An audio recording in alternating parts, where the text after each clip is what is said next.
Welcome to Flavors of India.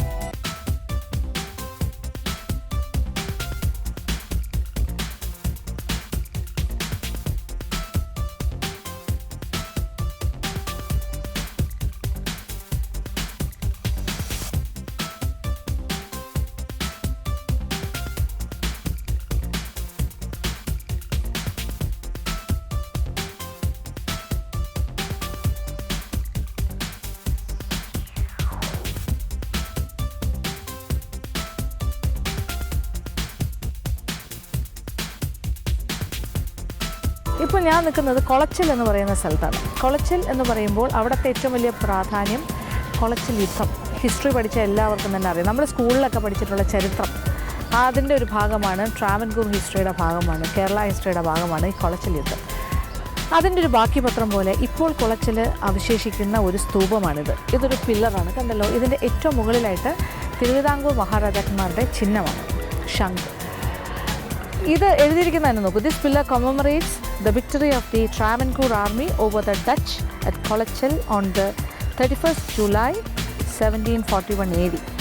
1741 അതാണ് കൊളച്ചിൽ യുദ്ധത്തിൻ്റെ ആണ്ട്. എത്ര വർഷങ്ങൾക്ക് മുന്നേ ആലോചിക്കും. 270 വർഷത്തോളം പഴക്കമുള്ളൊരു യുദ്ധം. 1741 കൊളച്ചിൽ യുദ്ധം, ബാറ്റിൽ ഓഫ് കൊളച്ചിൽ സംഭവിക്കുന്നത്. അത് ഡച്ച് ആർമിയും ട്രാവൻകൂർ ആർമിയും തമ്മിലുള്ള യുദ്ധമാണ്. ഇതിൻ്റെ ഒരു പ്രാധാന്യം എന്ന് പറയുന്നത് ഈ യുദ്ധത്തോടു കൂടി ഡച്ചുകാരുടെ ആധിപത്യം അവസാനിക്കുന്നു. അവർ ഇന്ത്യയിൽ നിന്ന് തന്നെ പുറത്തേക്ക് പോകുന്നു എന്നുള്ളതാണ് കാര്യം. ഇവിടെ ഇങ്ങനെ തിരുവിതാംകൂർ മഹാരാജാവ് മാർത്താണ്ഡവർമ്മ അദ്ദേഹത്തിൻ്റെ കാലഘട്ടത്തിൽ, അപ്പോൾ ആ ഒരു സമയത്ത് പത്മനാഭപുരം കൊട്ടാരമായിരുന്നു. പത്മനാഭപുരം എന്ന് പറയുന്ന പത്മനാഭപുരമായിരുന്നു തലസ്ഥാനം തിരുവിതാംകൂറിൻ്റെ. പത്മനാഭപുരം കൊട്ടാരവും പരിസരവും ഒക്കെ രാജവാഴ്ചയുടെ കാലം. ആ സമയത്ത് നാട്ടുരാജ്യങ്ങൾ ധാരാളമായിട്ടുണ്ട്. അപ്പോൾ പ്രധാനമായിട്ട് പറയുകയാണെങ്കിൽ മാർത്താണ്ഡവർമ്മ മഹാരാജാവ് തിരുമനസ്സിങ്ങനെ ശരിക്കും വളരെ ശക്തനായ ഒരു രാജാവായിരുന്നു. അദ്ദേഹം അടുത്ത് കിടക്കുന്ന നാട്ടുരാജ്യങ്ങളെല്ലാം പിടിച്ചടക്കി വേണാട് ഒന്നിച്ച് കൊണ്ടുവന്ന ട്രാവൻകൂറിൻ്റെ കീഴിലേക്ക്, അതായത് ഒരു ഒറ്റക്കെട്ടായിട്ട് ഒരു വലിയൊരു സാമ്രാജ്യം പണിതുകൊണ്ടിരിക്കുന്നൊരു സമയം. അപ്പോൾ കൊല്ലം നാട്ടുരാജ്യം ഇങ്ങനെ ഓരോ ഭാഗമായിട്ട് ഇങ്ങനെ പിടിച്ചടക്കിക്കൊണ്ടിരിക്കുന്നു. ആ ഒരു സമയത്താണ് കായംകുളം എന്ന് പറയുന്ന ഒരു നാട്ടുരാജ്യമുണ്ട്. കായംകുളം, കൊട്ടാരക്കര, ഇതൊക്കെ ചെറിയ ചെറിയ നാട്ടുരാജ്യങ്ങൾ പോലെ ഇൻഡിപെൻഡൻ്റ് ആയിട്ട് നടക്കുന്ന ഓരോ നാട്ടുരാജാവ് ഉണ്ടാവും. അപ്പോൾ കായംകുളത്താണ് ശരിക്കും അവിടുത്തെ കുരുമുളകിൻ്റെ എക്സ്പോർട്ടിങ് കംപ്ലീറ്റ് നടന്നുകൊണ്ടിരുന്നത് ഡച്ചുകാരുമായിട്ടാണ്. ഡച്ച് രാജ്യത്തേക്ക് കായംകുളത്ത് നിന്ന് കുരുമുളക് കൊണ്ടുപോകുന്ന ഒരു എഗ്രിമെൻറ്റ് അല്ലെങ്കിൽ ഒരു കരാർ കായംകുളം നാട്ടുരാജാവുമായിട്ട് ഡച്ചുകാർ നടത്തിയിരുന്നു. അപ്പോൾ അതുകൊണ്ട് തന്നെ കായംകുളം കൊട്ടാരത്തിലെ അല്ലെങ്കിൽ കായംകുളത്തെ നാട്ടുരാജാവിന് ഭയമായി തുടങ്ങി. കാര്യം കൊല്ലം പിടിച്ചടക്കി ഇങ്ങനെ ഓരോ ഭാഗങ്ങളായിട്ട് തിരുവിതാംകൂർ മഹാരാജാവ് മാർത്താണ്ഡവർമ്മ ഇങ്ങനെ പിടിച്ചടക്കുന്നു. ഇനി അടുത്ത കായംകുളത്തേക്ക് വരുമോ എന്ന് പേടിച്ചിട്ട് ഡച്ചുകാരെ വിവരമറിയിക്കുന്നു. ഡച്ചുകാർ ഒരു ഒരു വാണിംഗ് പോലെ ഒരു കത്തയക്കുകയാണ്, അല്ലെങ്കിൽ ഒരു വിളംബരം കൊടുക്കുന്നു. മഹാരാജാവ് മാർത്താണ്ഡവർമ്മയുടെ അടുത്തേക്ക് കൊടുത്തയക്കുന്നു, നിങ്ങൾ കായംകുളത്തുകാരോട് യുദ്ധത്തിന് പോകരുതെന്ന്. പക്ഷേ മാർത്താണ്ഡവർമ്മ മഹാരാജാവ് വളരെ ശക്തനായ ഒരു രാജാവ്, അദ്ദേഹത്തിന് ആരെയും പേടിയില്ല. അദ്ദേഹം പറഞ്ഞു, ഇതിൽ നിങ്ങൾക്ക് എന്ത് കാര്യം, ഡച്ചുകാരോട് ചോദിക്കരുത്, നിങ്ങളെ ബാധിക്കുന്നൊരു വിഷയമല്ല, അതുകൊണ്ട് നിങ്ങൾ ഇതിൽ ഇടപെടണ്ട എന്ന് പറയുക. അതിൻ്റെ അടിസ്ഥാനത്തിൽ അങ്ങനെ ഒരു കാര്യം. അങ്ങനെ ഇരിക്കുമ്പോഴാണ് പിന്നെ ശ്രീലങ്കയിൽ നിന്നും ഒരു ബറ്റാലിയൻ അല്ലെങ്കിൽ അവിടെ നിന്ന് ഒരു കുറേ പടയാളികളെ ആ ഭാഗത്ത് നിന്ന് ഡച്ചുകാർ കൊണ്ടിറക്കുന്നു. ഈ കൊളച്ചിൽ എന്ന് പറയുന്ന ഈ പ്രദേശം, ഇപ്പോൾ ഞാൻ നിൽക്കുന്നത് ഈ പില്ലർ മാത്രമേ ഉള്ളെങ്കിൽ ഈ പരിസരമെല്ലാം കൊളച്ചിലെ ഒരു തുറമുഖമായിരുന്നു. കൊളച്ചിൽ എന്ന് പറയുന്ന ഒരു പോർട്ടായിരുന്നു. ഇവിടെ ഉണ്ടായിരുന്ന ബിൽഡിങ്സ് എല്ലാം തന്നെ ഇടിഞ്ഞു പൊടിഞ്ഞു പോയി. അപ്പോൾ ഒരു പോർട്ട് ഓഫീസ് ഉണ്ടായിരുന്നു, ഒരു കസ്റ്റംസ് ക്ലിയറൻസ് ഓഫീസ്, ഇങ്ങനെ കുറേ ബിൽഡിങ്സ് ഒക്കെ ഉണ്ടായിരുന്നു. അതെല്ലാം ഇപ്പോൾ ഇല്ല. ആ സമയത്ത് ഇത് തുറമുഖം. അപ്പോൾ ഈ ഒരു തുറമുഖത്തേക്ക് കുറച്ച് ഡച്ച് ആർമി വരുന്നു. കുറച്ച് വന്നിട്ട് വരുമ്പോൾ സ്വാഭാവികമായിട്ട് എന്ത് സംഭവിക്കുന്നു, തിരുവിതാംകൂർ മഹാരാജാവ് അദ്ദേഹത്തിൻ്റെ പടയാളികളുമായി ഇവിടെ ഏറ്റുമുട്ടൽ നടക്കുന്നു. അങ്ങനെ ഇവിടുത്തെ ആ ഏറ്റുമുട്ടലിൽ തിരുവിതാംകൂറിൻ്റെ ഭടന്മാർ, പട്ടാളക്കാർ ഡച്ചുകാരെ തുരത്തിവിടും, തോൽപ്പിക്കുന്നു. അപ്പോൾ ആ ഒരു വിക്ടറി, അതോടുകൂടി ഡച്ചുകാരുടെ ആധിപത്യം അവസാനിക്കുകയാണ്. തിരുവിതാംകൂറിൻ്റെ ശക്തി എന്താണെന്ന് തെളിയിക്കപ്പെട്ടു. ട്രാവൻകൂർ കിങ്ഡം വളരെ ശക്തമായി മുന്നേറി. അതിൻ്റെ ഒരു ഓർമ്മയ്ക്കാണ് ഈ കൊളച്ചിൽ യുദ്ധം എന്ന് പറയുന്നത്. അതിനൊരു പ്രാധാന്യം അതുതന്നെയാണ്. ഡച്ച് എന്ന് പറയുന്ന ഒരു സാമ്രാജ്യം ഇവിടെ ഇല്ലാണ്ടാകുന്നു. അവർ വന്ന് ഇവിടെ വേരൂന്നി ഇവിടെ വലിയൊരു ഇതാക്കി മാറ്റാൻ നോക്കുന്നു, അത് അവസാനിപ്പിക്കുന്നു ആ ഒരു യുഗം. അതൊരു വലിയ ചരിത്രം തന്നെയല്ലേ. ഇപ്പോൾ കേരളത്തിൻ്റെ ചരിത്രം നമ്മൾ മനസ്സിലാക്കേണ്ട ഒരു കാര്യമാണ്, കേരള ഹിസ്റ്ററിയുടെ ഭാഗമാണ്. അപ്പോൾ അതുകൊണ്ട് തന്നെ ഇതിപ്പോൾ നോക്കും, ഒരു കുഞ്ഞു പില്ലർ. ഇവിടെ കംപ്ലീറ്റ് ഇപ്പോൾ ഫിഷർമെൻ ഗ്രൂപ്പാണ് താമസിക്കുന്നത്. ഈ ഭാഗത്ത് പള്ളിയുണ്ട്, ഒരുപാട് മത്സ്യത്തൊഴിലാളികളാണ് താമസിക്കുന്നത്. ഇവിടെ കുറേ ബിൽഡിങ്സൊക്കെ ഉണ്ടായിരുന്നു, ഇതെല്ലാം പോയി. ഈ പറഞ്ഞല്ലോ, ഇത് പോർട്ടായിരുന്നു. ഇതിൻ്റെ തൊട്ട് പിന്നിൽ കടലാണ്. കുളച്ചിൽ ഫോർട്ട്. അപ്പോൾ അവിടെ ഇത് കണ്ടില്ല, ആ ബിൽഡിംഗ് എല്ലാം ഇടിഞ്ഞ് ഇനി അവിടെ ഒരു ചെറിയൊരു ആലിൻ്റെ വേരും കുറച്ച് കമ്പും പിന്നെ ഒരു ചുവരിൻ്റെ കുറച്ച് ഭാഗവും മാത്രമുള്ള പഴയ ബിൽഡിങ്സിൻ്റെ, വേറെ ഒന്നുമില്ല. കണ്ടില്ല, ഇതൊക്കെ ഇപ്പോൾ ഫെൻസ് ചെയ്ത് ഇനി പുതിയ കെട്ടിടങ്ങളൊക്കെ വരും. പക്ഷേ ഇവിടെ നിന്ന് അങ്ങോട്ട് നോക്കിക്കഴിഞ്ഞാൽ നമുക്ക് മനസ്സിലാക്കാൻ സാധിക്കും അവിടെ കടലാണ് ആ ഭാഗത്ത്. അപ്പോൾ ഈ തുറമുഖത്ത് ഈ ഭാഗത്താണ് ഡച്ച് ആർമി വന്ന് കയറിയത്. അവർ കപ്പൽ മാർഗം ഇവിടെ വരുന്നു. പക്ഷേ രക്ഷയില്ല, തിരുവിതാംകൂറിൻ്റെ പട്ടാളക്കാരുടെ മുന്നിൽ അവർക്കൊന്നും ചെയ്യാൻ സാധിച്ചില്ല. അവരെല്ലാവരെയും തന്നെ ഓടിച്ചു വിടുകയാണ്, അവരെ തോൽപ്പിക്കുന്നു ആ യുദ്ധത്തിൽ. അപ്പോൾ ഇതിൻ്റെ ബാക്കി പത്രം പോലെയാണ് ഈ പില്ലർ ഇപ്പോഴും ഇവിടെ അവശേഷിക്കുന്നത്. അപ്പോൾ നമുക്കിവിടെ വരുമ്പോൾ ആ ചരിത്ര സ്മാരകമാണിത്. അപ്പോൾ ഈ സ്ഥലത്ത് അന്ന് ഒരു 250 വർഷങ്ങൾക്ക് മുന്നേ ഇവിടെ എന്ത് നടന്നിരുന്നു എന്നുള്ളതാണ് ഏറ്റവും പ്രധാനം. അപ്പോൾ ഈ സ്ഥലം എങ്ങനെയായിരുന്നു, ഇവിടെ എന്തായിരുന്നു? അപ്പോൾ ഇങ്ങനെയൊന്നും കുഞ്ഞു വീടുകളോ ബിൽഡിങ്സോ ഒന്നും ഇല്ലായിരുന്നല്ലോ. ആ മാറ്റം അത്രയേ ഉള്ളൂ. ഇപ്പം കാലങ്ങൾ കഴിഞ്ഞ് 250 വർഷത്തിന് മുന്നത്തെ ചരിത്രമാണ് ഞാനിത് പറയുന്നത്. അപ്പോൾ അതുകൊണ്ട് ആ സ്ഥലത്ത് വരുമ്പോൾ അതിനൊരു ചെറിയ പ്രാധാന്യമുണ്ട്. അപ്പോൾ ഇതാണ് ഇവിടുത്തെ കോളേജ്.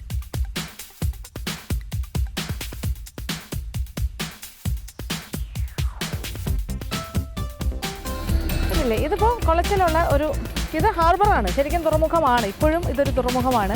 ഇവിടെ നമ്മളിപ്പോൾ വിഴിഞ്ഞം പോയി നിൽക്കുന്ന പോലെ അങ്ങനെ, അല്ലെങ്കിൽ നീണ്ടകരയിൽ പോകുമ്പോൾ കാണുന്ന പോലെ ഒരു ഫിഷിംഗ് ബോട്ട്സും പിന്നെ മീൻ വലകളും, ഇവിടെ മീൻ പിടിച്ചുകൊണ്ട് വരുന്നു, ഇവിടെ ലേലത്തിൽ കൊടുക്കുന്നു, ഇങ്ങനത്തെ ഒരു ആക്ടിവിറ്റീസ് നടക്കുന്ന ഒരു തുറമുഖം. അപ്പോൾ ഇത് 250 വർഷങ്ങൾക്ക് മുന്നേയും കുളച്ചിൽ യുദ്ധം നടക്കുന്ന സമയത്തും ഇതൊരു തുറമുഖം തന്നെയായിരുന്നു എന്നുള്ളതാണ് അതിൻ്റെ പ്രത്യേകത. പക്ഷേ ഇപ്പോൾ മോഡേൺ ഒരു ഹാർബർ കണ്ടില്ലേ, ആക്ടിവിറ്റീസൊക്കെ ഇപ്പോഴും നടക്കുന്നുണ്ട്. കടലിൻ്റെ ഭാഗമാണ് ഇവിടെ, ഭയങ്കര എന്താ പറയുക, നല്ലൊരു ഡീപ് സീ ആണ് ഈ ഭാഗത്തെല്ലാം. അത്ര ആഴമുണ്ടെങ്കിൽ മാത്രമേ ഇവിടെ ഹാർബറായിട്ട് മാറുന്നു. തുറമുഖമാവണമെങ്കിൽ അങ്ങനത്തെ ചില കണ്ടീഷൻസ് ഉണ്ട്, അത് കറക്റ്റാണ് ഈ ഭാഗം കുളച്ചിൽ.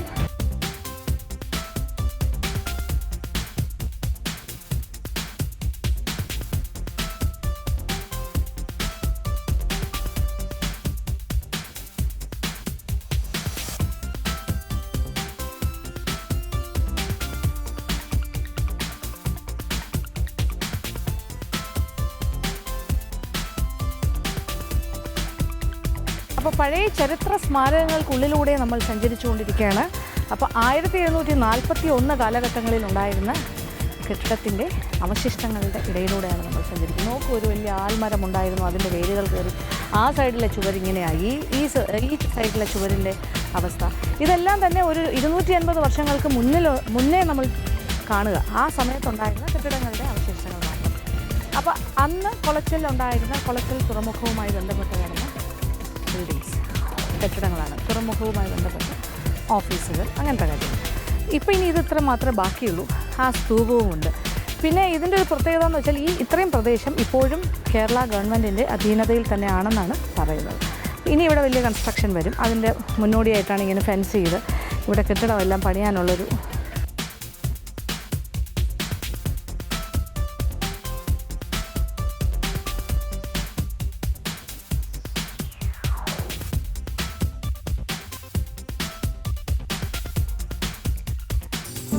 ഇനി നമുക്ക് ഇതിൻ്റെ തൊട്ടടുത്ത് കിടക്കുന്ന മറ്റ് സ്ഥലങ്ങളെല്ലാം കാണാൻ പോകാം. പ്രത്യേകിച്ച് പറയുകയാണെങ്കിൽ മുട്ടം എന്ന് പറയുന്ന ഒരു ബീച്ച് ഏരിയ, അത് മറ്റൊരു മനോഹരമായ സ്ഥലമാണ്. ആ ഭാഗത്തേക്ക് പോകും.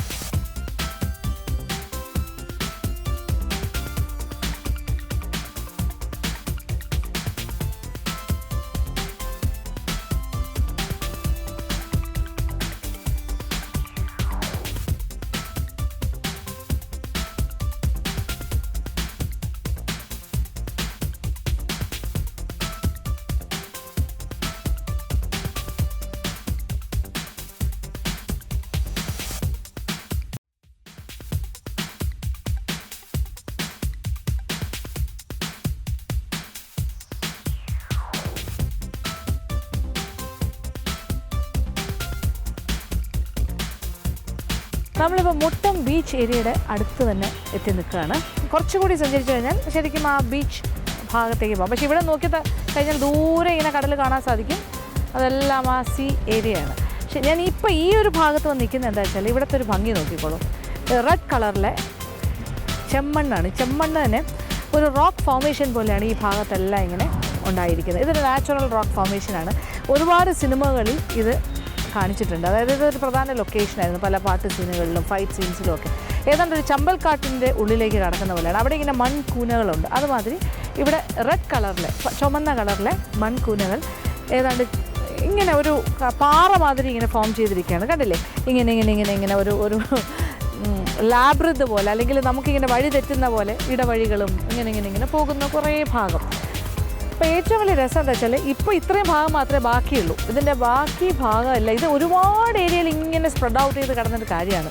മനോഹരമായൊരു സീനായിരുന്നു. എന്താ പറയുക, നമുക്ക് നേച്ചർ, പ്രകൃതി നമുക്ക് വരദാനമായി തന്നൊരു ഭാഗമായിരുന്നു ഇതൊക്കെ. കാണാനുള്ള ഭംഗി ഇത് നമുക്കൊരു പക്ഷേ ഉണ്ടാക്കിയെടുക്കാൻ പറ്റുന്നതല്ല. ഇത് വളരെ നാച്ചുറലായിട്ടുള്ള ഫോർമേഷനായിരുന്നു. പക്ഷേ ഇപ്പോൾ എന്ത് സംഭവിച്ചു? പ്രൈവറ്റ് പാർട്ടീസൊക്കെ ഈ സ്ഥലമെല്ലാം വാങ്ങി ഇവിടെ എല്ലാം ബുൾഡോസറും കാര്യങ്ങളും കൊണ്ടുവന്നിട്ട് ഇടിച്ച് നിരത്തി, കണ്ടില്ലേ, ലെവൽ ഗ്രൗണ്ട് ആക്കിയിട്ട് ഇവിടെ വലിയ ബിൽഡിങ്സ് ഒക്കെ കെട്ടാൻ പോവുകയാണ്. അപ്പോൾ ഇനി ഇത്രയും ഭാഗം മാത്രമേ ബാക്കിയുള്ളൂ. ബാക്കി എല്ലാം നിരപ്പാക്കി കഴിഞ്ഞു. ആ സത്യം പറഞ്ഞാൽ സങ്കടം തോന്നുന്നൊരു കാഴ്ചയാണത്. കാര്യം നമ്മളിവിടെ നിന്ന് ഇങ്ങനെ നോക്കുമ്പോൾ കാണാം ആ ഭാഗത്തെല്ലാം നിരപ്പാക്കി പോകുന്നു ലെവൽ ഗ്രൗണ്ട്. ഇവിടെ മാത്രം ഈ കുറേ ഭാഗങ്ങളിൽ ഇനി ഇടിക്കാൻ ബാക്കി വെച്ചിട്ടുണ്ട്. അതും ഇടിച്ച് നിരപ്പാക്കും. പക്ഷേ ഇത്രയെങ്കിലും ഇപ്പോൾ നമുക്ക് കാണാൻ സാധിച്ചില്ല. ഒന്ന് കണ്ടു നോക്കൂ ഇതിൻ്റെ ഒരു ഭംഗി.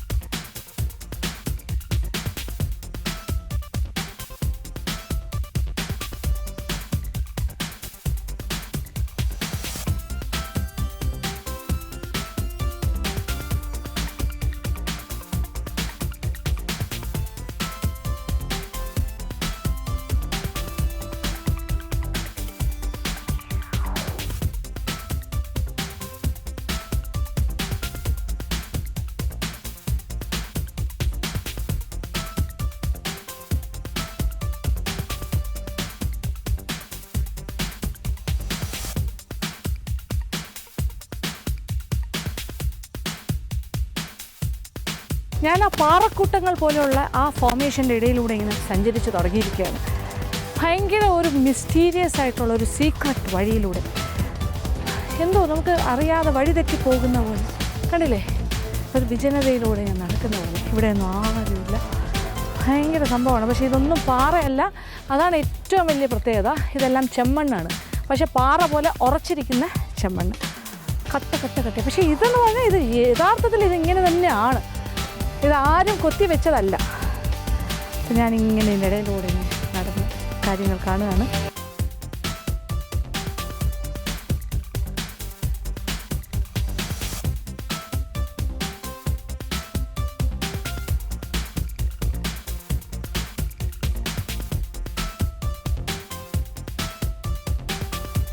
തമിഴ്നാട്ടിലെ മുട്ടം എന്ന് പറയുന്ന ഈ പ്രദേശത്താണെന്ന് വിശ്വസിക്കാൻ പോലും സാധിക്കുന്നില്ല.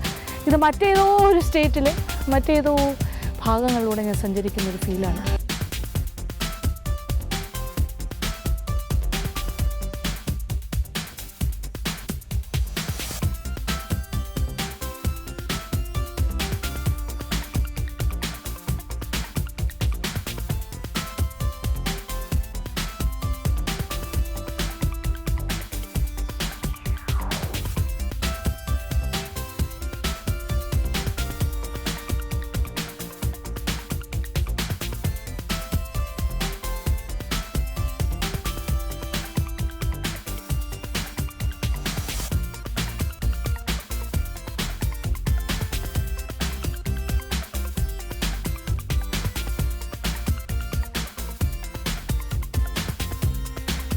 മഞ്ഞുമലകൾക്കടുത്തുകൂടി ഇങ്ങനെ നടക്കുന്ന ഒരു ഫീലുണ്ടല്ലോ, അതിനെക്കാട്ടിലും വ്യത്യസ്തമായൊരു ഫീലിംഗ് ഇതിങ്ങനെ കണ്ടിട്ടേയില്ല. ഇങ്ങനെ ചുമന്ന കളറിൽ പാറക്കൂട്ടങ്ങൾ പോലെ മൺകൂനകൾ.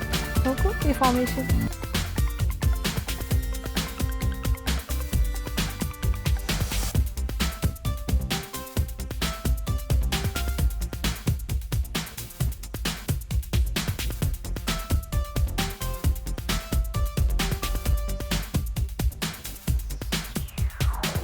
ഈ ഒരു മനോഹാരിതയാണ് നമുക്ക് നഷ്ടപ്പെട്ടുകൊണ്ടിരിക്കുന്നത്. സത്യത്തിൽ ഇത്രയും ഭാഗം ഞാൻ വന്നത് കണ്ടല്ലോ, ഇതിൻ്റെ ഒരു ഭംഗി നമുക്ക് വേറെ എവിടെയെങ്കിലും കാണാൻ സാധിക്കും. പക്ഷേ ഇത് അങ്ങോട്ട് പോയി നോക്കും, അവിടെ JCB ഇടിച്ചിടിച്ചിടിച്ച് താഴേക്ക് കൊണ്ടുപോകുന്ന കാഴ്ച, ഈ മനോഹരമായ ദൃശ്യങ്ങൾ നിലം പരിശാകുന്ന കാഴ്ച, അത് ആ സൈഡിൽ.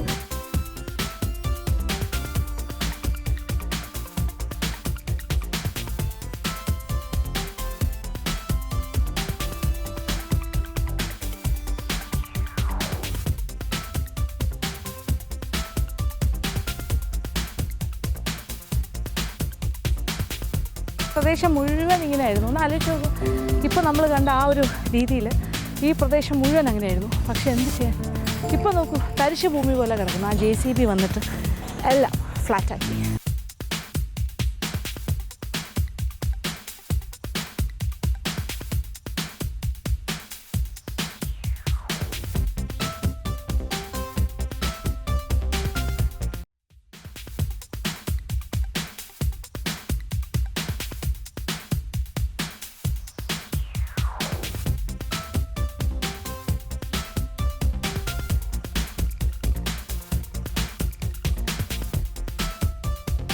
അങ്ങനെ നമ്മൾ മുട്ടം ബീച്ച് എന്ന് പറഞ്ഞാൽ കുറച്ച് വ്യത്യാസമുണ്ട്. ഇങ്ങനെ പല പല തട്ടുകളായിട്ടാണ് ഓരോ പാറയുടെ മുകളിലും ഇങ്ങനെ ഫെൻസ് ചെയ്തിട്ട് അവിടെ എല്ലാം തന്നെ നമുക്ക് ബീച്ച് പോവാം. ഒരു ഭാഗത്തേക്ക്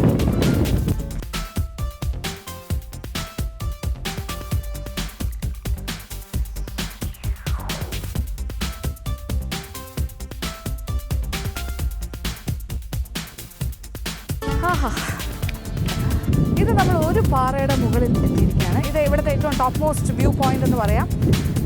ചുറ്റും ഫെൻസ് ചെയ്തിട്ടുണ്ട്. കാര്യം ഇവിടെ ഒരുപാട് അപകടങ്ങൾ നടന്നിട്ടുണ്ട്, അപകട മരണങ്ങൾ. അതുകൊണ്ട് തന്നെ ഇവിടെ ഭയങ്കരമായിട്ടുള്ള പ്രൊട്ടക്ഷൻ ആവശ്യമാണ്. ഈ ഭാഗത്ത് ഫെൻസ്ഡാണ് എല്ലാ പാറക്കൂട്ടങ്ങളും. നോക്കൂ, ഇത് ബ്യൂട്ടിഫുൾ വ്യൂ. ആഞ്ഞടിക്കുന്ന തിരമാലകൾ. ഇവിടെ ബീച്ചിലേക്ക് ഇറങ്ങണം എന്നുണ്ടെങ്കിൽ കുറച്ചങ്ങോട്ട് ഇറങ്ങിക്കഴിഞ്ഞാൽ ബീച്ചിൽ പോയി കാലൊക്കെ നനയ്ക്കാം. പിന്നെ ഇതുകൂടാതെ ആ സൈഡിൽ പാർക്കാണ്, ചെറിയ കോട്ടേജ് മാതിരിയൊക്കെ കെട്ടിയിട്ടുണ്ട്. ഇതുപോലെ തന്നെ പാറകൾ ഫെൻസ് ചെയ്ത് കടലിൻ്റെ അടുത്ത് വരെ എത്തിച്ചിട്ടുണ്ട്. നല്ല ഭംഗിയില്ലേ? ഇതാണ് മുട്ടം ബീച്ച്. ഇതുവരെ നമ്മൾ കണ്ട ബീച്ചസിൽ വെച്ച് വളരെ വ്യത്യസ്തമായൊരു ബീച്ചാണ് ഇത്. ഇപ്പോൾ സൺസെറ്റിനോട് അടുക്കുന്ന സമയം സൂര്യൻ ഇങ്ങനെ അസ്തമിക്കാനായിട്ട് തയ്യാറെടുക്കുന്ന കാഴ്ചയാണ് ഇപ്പോൾ നമ്മൾ കാണുന്നത്.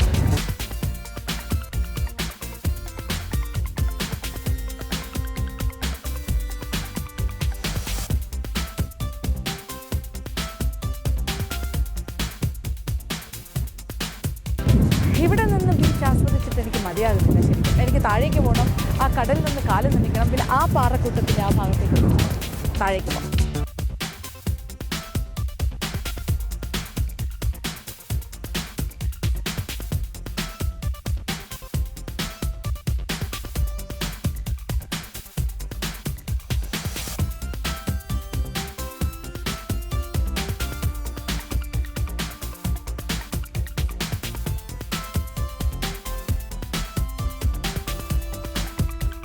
അപ്പോൾ ബീച്ചിൽ വന്നു കഴിഞ്ഞാൽ കാല് നനയ്ക്കാതെ എങ്ങനെ പോവാം?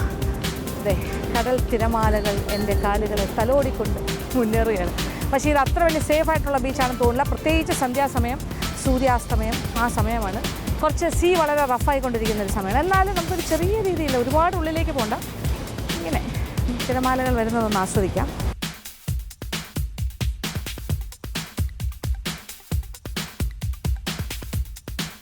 വലിയ ഇഷ്ടമാണ്. നമുക്ക് എത്ര കണ്ടാലും മതി വരാത്തൊരു കാര്യമാണ് കടലിൻ്റെ ഭംഗി. നമുക്ക് ആസ്വദിച്ചാലും മതിയാവില്ല, എത്രയായാലും മതിയാവില്ല. വല്ലാത്തൊരു ആകർഷണമാണ്. നല്ല തണുത്ത വെള്ളമാണ്. ദേ വരുന്നു എൻ്റെ അമ്മേ, വലിയ തിരമാല വരികയാണ്. Oh my god, big one. അയ്യോ, അടുത്തത് അതിനെക്കാട്ടി വരുന്നത് ഒരു വലിയത് വരുന്നുണ്ട്. എന്താണ് സംഭവിക്കാൻ പോകണമെന്നറിയില്ല. അതെ, ഞാനിവിടെ വന്ന് നിന്ന് കഴിഞ്ഞിട്ടാണ് ഇതിനെങ്ങനെ ശക്തി കൂടി വരികയാണിത്. ഒന്നും സംഭവിച്ചിട്ടില്ല, വെരി സേഫ്.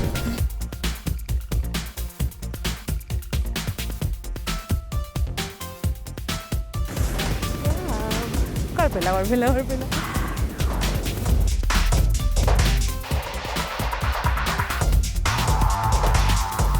എന്തൊരു ഭംഗിയാണല്ലേ തിരമാലകൾക്ക്. ഇങ്ങനെ വരുന്നു പോകുന്നു.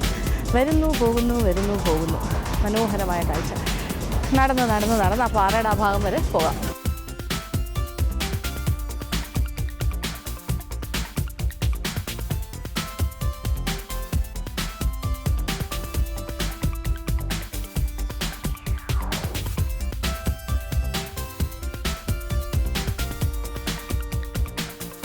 അങ്ങനെ പാറക്കൂട്ടങ്ങൾക്കിടയിലൂടെ കുറച്ച് അഡ്വഞ്ചറസ് ആയിട്ട് തന്നെ കയറി ഞാൻ മറ്റൊരു ഭാഗത്തെത്തി കഴിഞ്ഞു.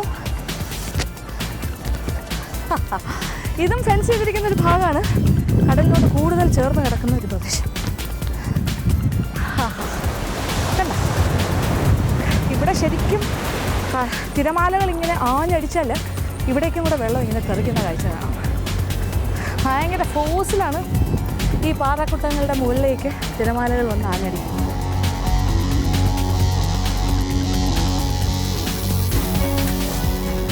കണ്ടില്ലേ, തിരമാലകൾ ഇങ്ങനെ ആഞ്ഞടിക്കുന്നത്. ഇനി രാത്രി ആകും തോറും, അതായത് ഇപ്പോൾ സൺസെറ്റ് കഴിഞ്ഞു, ഇനി ഇതിങ്ങനെ ആ തിരമാലകൾക്കുള്ള ഫോഴ്സ് കൂടി ശക്തി കൂടി. ഇപ്പം ഞാൻ നിൽക്കുന്ന ഈ ഭാഗത്തെല്ലാം രാത്രി വെള്ളം നിറയും, കടൽ ഇങ്ങോട്ട് കയറും.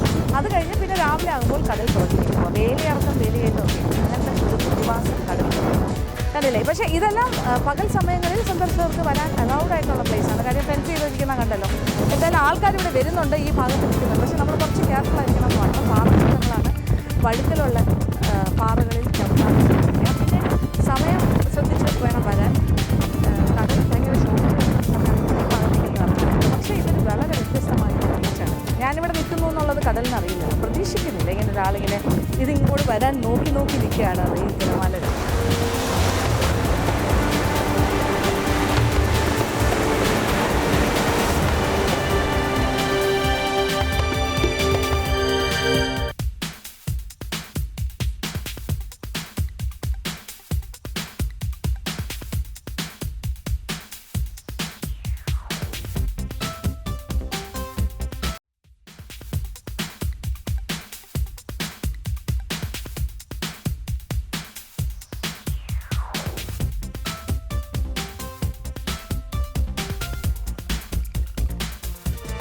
മുട്ടം ബീച്ചിൽ നിന്നും ഇപ്പോൾ സൺസെറ്റ് കഴിഞ്ഞിട്ട് ഞാൻ കാണുന്ന ഒരു മനോഹരമായ ദൃശ്യം ലൈറ്റ് ഹൗസ് കപ്പലുകൾക്കുള്ളൊരു വഴികാട്ടിയാണ്. സത്യം പറഞ്ഞാൽ മാർഗദർശിയാണ്. ഇങ്ങനെ ലൈറ്റ് ഹൗസ് ഉണ്ട്. ഇതൊരു തുറമുഖമാണ്. അത് മുട്ടം ഇങ്ങനെ പാറക്കുട്ടങ്ങളുണ്ട്. ഇങ്ങനത്തെ കാര്യങ്ങളെല്ലാം ഇൻഡിക്കേറ്റ് ചെയ്യുന്ന കാര്യം. അപ്പം അവർക്ക് ഇങ്ങനെ ഒരു ദിശാബോധം ഉണ്ടാകും കപ്പലുകൾക്ക് ഈ കടലിലൂടെ സഞ്ചരിക്കുന്നത്. അപ്പോൾ എന്തൊരു ഭംഗിയല്ല ലൈറ്റ് ഹൗസിൻ്റെ ബാക്ക്ഗ്രൗണ്ടിൽ ഈ സൺസെറ്റിൻ്റെ സമയത്ത് ഈ മുട്ടം ബീച്ചിൽ പാറക്കൂട്ടങ്ങൾക്കിടയിൽ ഇങ്ങനെ എന്താ പറയണ്ട, പാറകളിൽ തല്ലി ബഹളം വെച്ചിങ്ങനെ ഭയങ്കരമായിട്ട് ഓളങ്ങൾ എന്ന് പറയുന്നില്ല, തിര ധാരാളമായിട്ട് പോലെ ഇങ്ങനെ ബഹളം തിരമാലകൾ. സത്യത്തിൽ ഇതൊരു വളരെ വ്യത്യസ്തമായ